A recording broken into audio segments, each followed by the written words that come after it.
Hindi nakilahok sa malawakang tigil pasada ngayong araw, October 16, ang ilang transport group sa Batangas. Tiniyak naman ng Batangas Confederation of Jeepney Operators and Drivers Association o BACJODA na may masasakyang jeep ang mga commuter.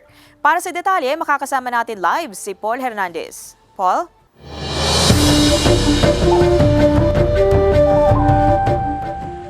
Ivy, alam mo, malaki kasi yung panghihinayang ng ilang tsuper ng jeep sa maaring kitain nga naman daw nila kung inihinto nila yung pamamasada ngayong araw.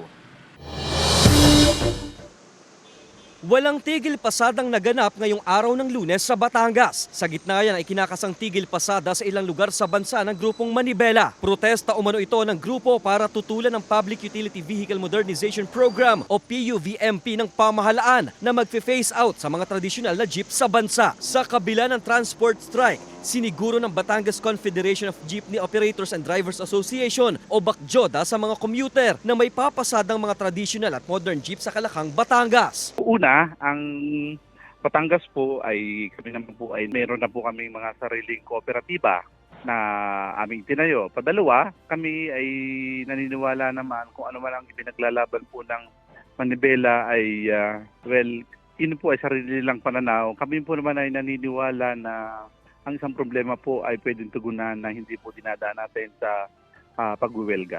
Naaawa rin daw ang ilang tsuper sa mga commuter kung ipaparalisa nila ang public transportation at tumigil sa pagbiyahe. Ayon sa grupo, handa silang serbisyuhan ang riding public dito sa probinsya ng Batangas. Wala naman daw naging pag-uusap sa pagitan ng BACJODA at ng Manibela.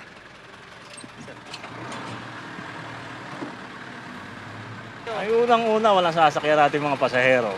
Ang gagaling na Rosario, ang gagaling Ibaan, wala sasakyan.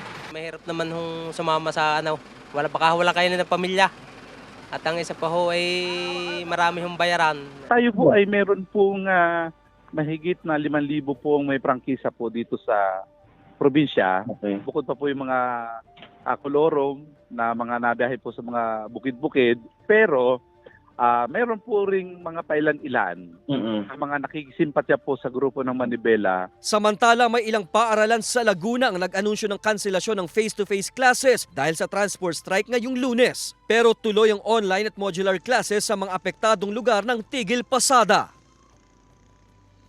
Ivy, sa pag-iikot natin kanina dito sa Batangas City kaninang umaga ay nakita natin na marami naman ngang pumasadang pampasaherong jeep at yung sinasabi ng grupong BACJODA hindi naman naparalisa yung public transportation. Ivy. Maraming salamat, Paul Hernandez.